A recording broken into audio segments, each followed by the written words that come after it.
morning, I think, and good afternoon to everyone here. I'm Karen, And I'm May. and we are from Boomers to Gen Z. And today we're going to talk about self care, but it's not what you think. Wait for a moment, and we'll be back soon.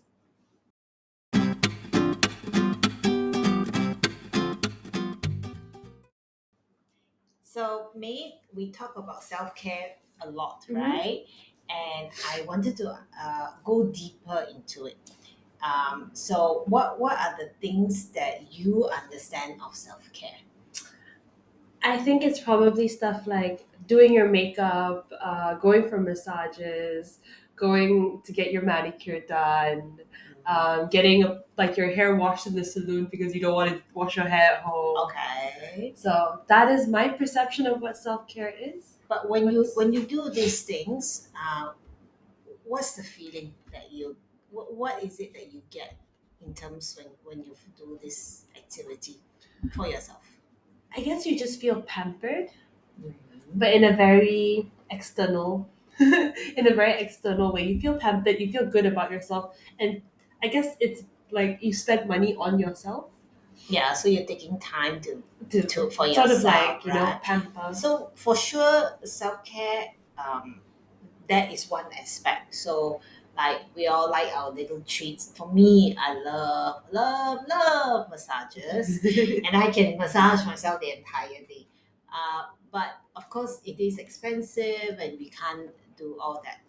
But to go a little deeper, and for our audience, the reason why I bring this up is because, uh, especially, I'm sure everyone goes through a level of stress, Mhm. and not and stress majority of the time is contributed by financial constraints. Mhm. Correct. We can safely say Yes. usually we panic or we have a lot of anxiety due to financial I agree. issues. Yes. Yeah. So, but self care doesn't have to be doesn't have to involve money.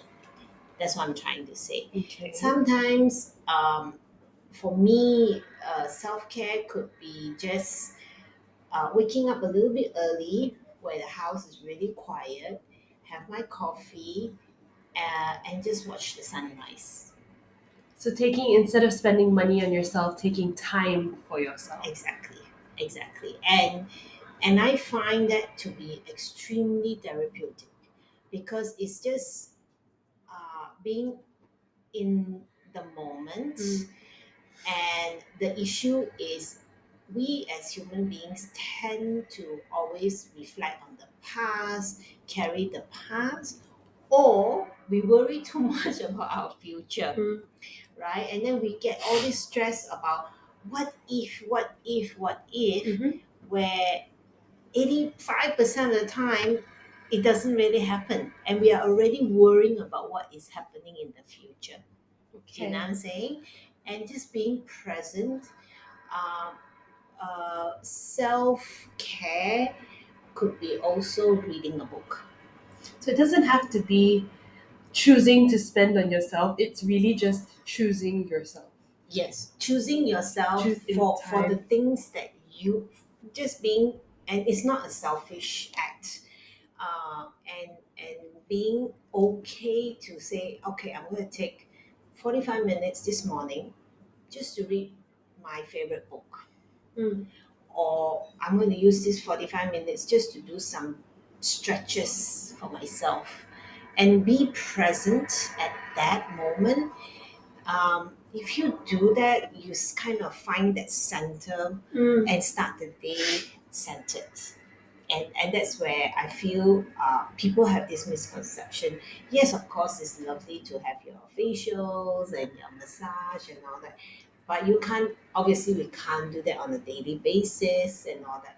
But I want to emphasize to all of you who are listening today that doing these little acts for yourself, you put yourself first, and when you are in a good place, as I always say, then you can take care of the people around you. Yeah. Yeah. Yeah, I see that. I think that right now, if you always look at self care as something that is something that you need to buy, then you tend to not do it all the time, and you always, oh, I can't afford to do that, or I don't have that luxury to self care. But as what Karen's saying, we actually all have that luxury, and it's so crazy now. I think that we're at a time where there's so much anxiety, burnout in the world. Even from students studying to people who are working to the older generations as well. Stress is just, it's one thing that we all have in common. Exactly. So talking about stress, right? So I want to ask you, as someone in your 20s, what are the two major stress points for you? um, Probably like finances, not just for like now, but like thinking about the future, because it starts. Okay, I think like when you're on your way to 30, you're like, oh no, I'm supposed to have this. So definitely finances, and then other things which are like I think social. I get stressed out now, like about friends feeling lonely. I think that's more sadness, though. I get a lot of anxiety over that. Don't quite understand. What do you mean by when your friends So get lonely? no, like friendships. So I think that like I'm at a stage right now where like a lot of friendships are like either moving away or new friends are approaching me. I have like workplace friendships as well. So just understanding like who I am, how much can I trust the person, especially like when you're in high school, everything's so easy because you're in this classroom with these bunch of people. These people are going to be your friends, and then you enter the real world and you could be like miles apart from each other, and it can be really stressful because you feel you feel like you no longer have that sense of like identity. And I don't know if it's stress is the right word, but it's more of a social anxiety. Okay. Where like now when I meet people, I don't know how to behave. like, Oh, like like I don't. Yeah. What do you mean? like I don't know how, like are people just being cordial? Is this a friendship blooming? How close should I be to this person? Where are the limits? Where are the boundaries? Especially being someone who's like kind of lived alone for a long time. I've lost a lot of people, and I've also gained a lot of people. Mm-hmm. But I just don't. I have like really big trust issues, and I feel like if I got over this, then I would create a better support system for myself, Mm. that are able to motivate each other, encourage each other through this phase in life that I'm so stressed about. Okay. And are you saying that you you are concerned because if let's say if the first meeting that you're meeting someone new, um, you have this expectation that that person will be your lifelong friend. Is that what you're saying? No, it's more of like I open up myself to this new friendship, Okay. and I do not know. I don't think that people make friends as adults. Mm. Oh, is that what you think? Okay. Yeah, is Okay. it not true? Um. No, but go on. Go Because on. I think that another big part of like self care is, I think I've read about it. Okay, I've not practiced it, but it's also meaningful connections. Yeah. Spending time in meaningful connections, being grateful for those connections, because as humans we really crave that. Mm. And then when Yes. you're not able to get that, or you have very like limited places that you can go to get that, I guess that can feel like stress. I don't know if stress is what it is. You can feel Okay. very boxed, very overwhelmed, very like, oh, I got no one to talk to about this. Oh, I met this really nice girl the other day, but like if I randomly just call her for lunch, will she be like, oh, May's so weird? Like we're not even friends like that. Right, You know what right. I mean? Okay, okay. Yeah. So, okay, I think it's a fact that when you're younger, your there's no intention, there's no Mm, judgment, and okay. as we get older, there's Mm, always mm. much. We are very judgmental. Yeah. We have Judgy. set minds about how I want this and all those things, Mm, and it does make us actually, if I can say, we are not being very open to meeting new new. people. Yeah, Yeah. and that is true. Um, I think what my advice to you as someone who's in my 50s and having gone through all that is that realize that in every stage of your life, you will have friends who come and go. Mm, You have to accept that because the universe, God, whatever you believe in, sends you people who you need at that time. okay. That's what I believe. And you will appreciate them, and sometimes you will lose those friends as you change, because we evolve, we change, our ideas change and Mhm. all that. uh, and you must be okay to let go, because somehow that person and you and that person do not have the same path. You're not walking the same path. Maybe he or she decided that certain ways is better for them, but Mhm. you have decided something else. But in your path, you will meet new groups of friends that will gel with what you think. um, but I suppose for a more adult friendship, um, the problem is we are very judgmental, Mhm. and society is kind of like, we become very guarded as to how much can I tell her. Mhm. Will she betray Judge my me. trust? Yeah. Will she do all these things? I think maybe the only advice is don't overthink it, Mhm. as well as take little steps, because you need to know that person. You need to know if that person steps up for you when you need. Then you know that, oh yeah, he or she has been wonderful in helping me through my worst times and all that. I learned over the years that who are my true friends and who are not, Okay.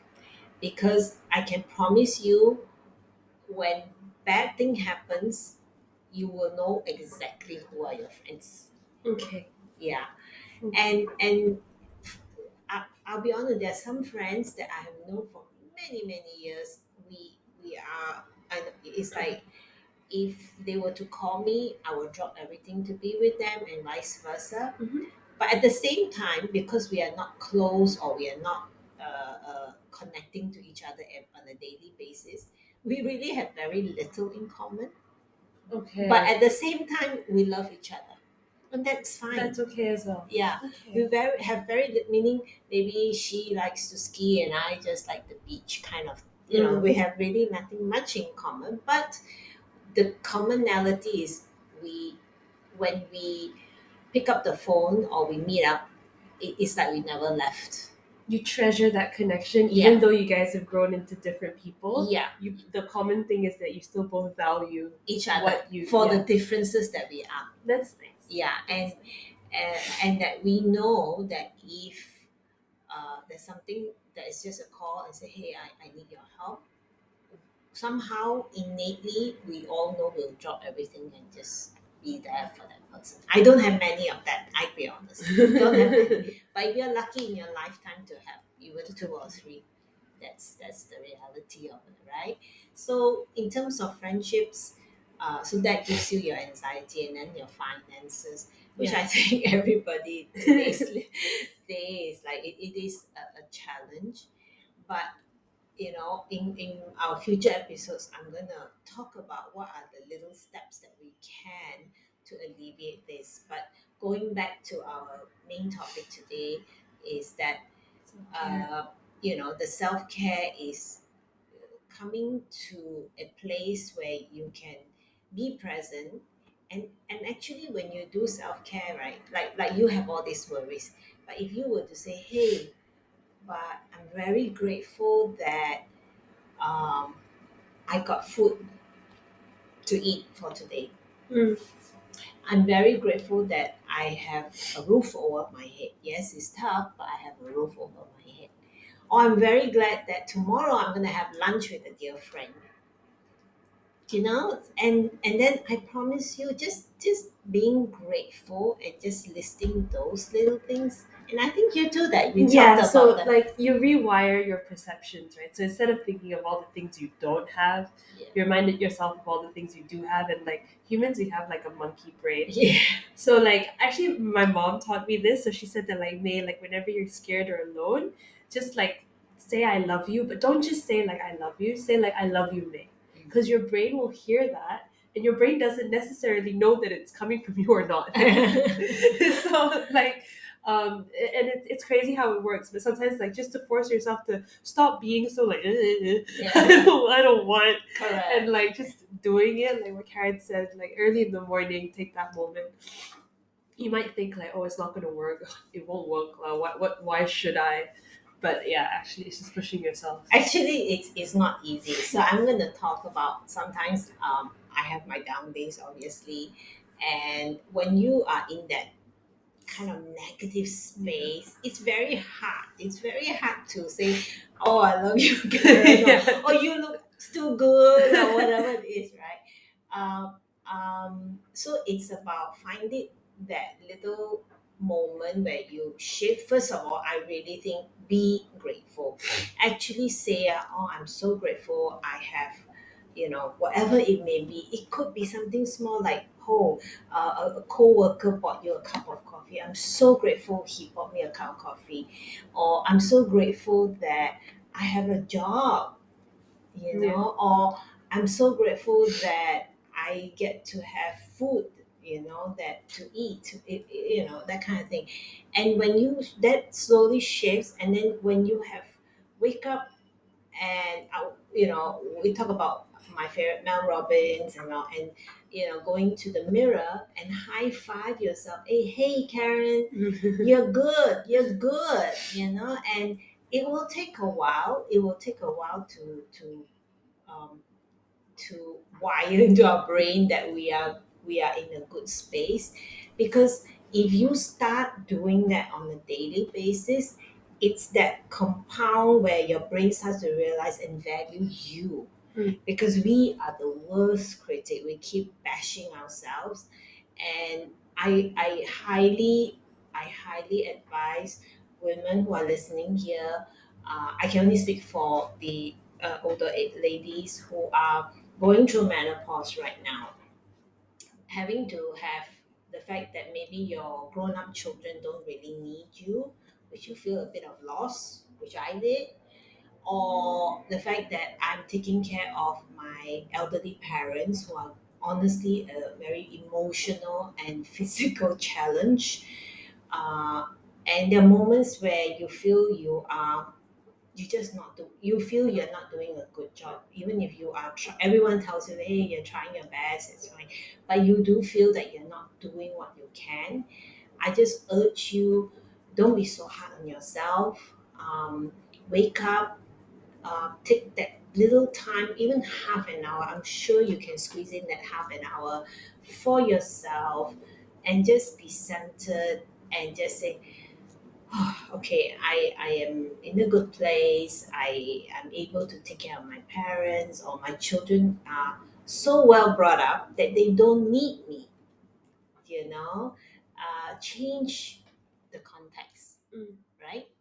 And for that, you will really have a much better um, perspective to start your day. And I hope you will try as well. I shall. I shall. And in the meantime, I want to say I hope that all of you will practice this self care. It's not just about mani pedi and massages, but those little things that you do on a daily basis to improve the quality of your brain as well. I keep saying it because I want you all to understand that when you go through menopause, mood swings and depression is very real. I'm Mm. sure also for other phases of life, but it's something that I'm very passionate about making sure women that you stay strong, stay positive, because it is not the end. It is not the end. So, but our podcast is. So, in the meantime, take care, and we hope to Speak see to you. you. We'll speak to you next week. Bye bye. Bye.